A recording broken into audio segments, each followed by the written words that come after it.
સૌસાણી, મનવીર નિશ્ચય સૌસાણી, રાજવી નિશ્ચય સૌસાણી, આરવ પ્રિયેશ પાચાણી, હેતલ પ્રિયેશ પાચાણી, દેવ જિગ્નેશ જાવિયા, અલ્પા જિગ્નેશ જાવિયા, દેવ લલિત ભીમાણી, અંજુ લલિત ભીમાણી, ऋतिक प्रीतम खांट, अभि अनिल सौसाणी, जीना पृथ्वी धिंगाणी, पृथ्वी मनोज धिंगाणी, जागृति मनोज धिंगाणी, अश्विनी नितेश वाछाणी, नितेश कांतिलाल वाछाणी, सविताबेन कांतिलाल वाछाणी, केयूर गिरीश मारडिया, हैप्पी केयूर मारडिया, रिद्धि लव सौसाणी, प्रीतम जमन भाई खांट અને સંજય ગોવિંદભાઈ ખાંટ.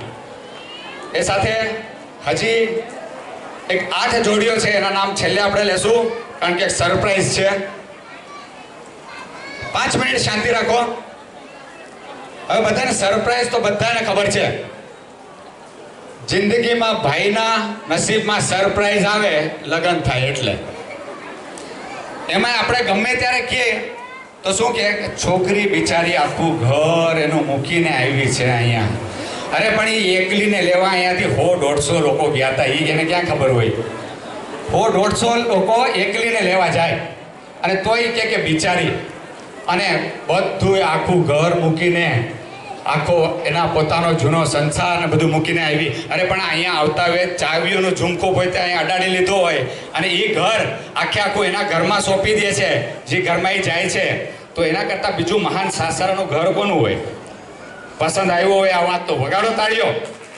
હા પાડે પાડે એમ ખોટી આમ હા હું બાજુમાં બેઠી હોય ને એટલે તાળી વગાડે.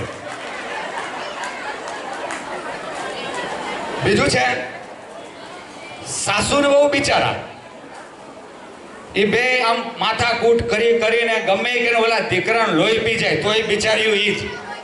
બરોબર? આજે આયોજિત રાસ તમારી સામે આયોજિત નાટ્ય રાખવામાં આવેલું છે એ એવી રીતે છે કે મા અને દીકરા વચ્ચેનું જન્મથી માંડીને મા દીકરાનો જે કંઈ પ્રેમ બતાવવા આવ્યો છે. જેમ છોકરો મોટો થતો જાય અને જેમ મોટો ઉંમરલાયક થયા પછી એની જિંદગીમાં એક કન્યા આવે, એના પછી ઓહો હો હો હો એ તમે જોઈ લેજો આગળ. એના પછી સાસુ અને વહુ એના વચ્ચેની અણબણમાં દીકરાની શું પરિસ્થિતિ થાય છે. દીકરાની પરિસ્થિતિ થયા પછી દીકરો કેમ બાયડીનો થઈ જાય છે અને એ થઈ ગયા પછી છેલ્લે તમે જોઈ લેજો કોણ કોણ છે અને શું શું આવે છે. છેલ્લું ગીત તો આ બધા આ બાજુના ભાઈઓ છે ને એ બધા કહે કે 1 નંબર એ જ ગીત છે, બાકી કાંઈ આપણા જિંદગીમાં છે જ નહીં. એના જેમ છે આ બધું. બીજું છે કે જો છોકરો લગ્ન પછી માનું સાંભળે તો શું કહેવાય? માવડીઓ. બાયડીનું સાંભળે તો શું કહેવાય? બાયલો. બધાને ખબર છે બાયલો. અને મારા જેવું કોઈનું ના સાંભળે તો નકટો કહેવાય પાછો એમાં. એટલે મારું કહેવું પડે નકર કે આ બધાને તમે કહો છો.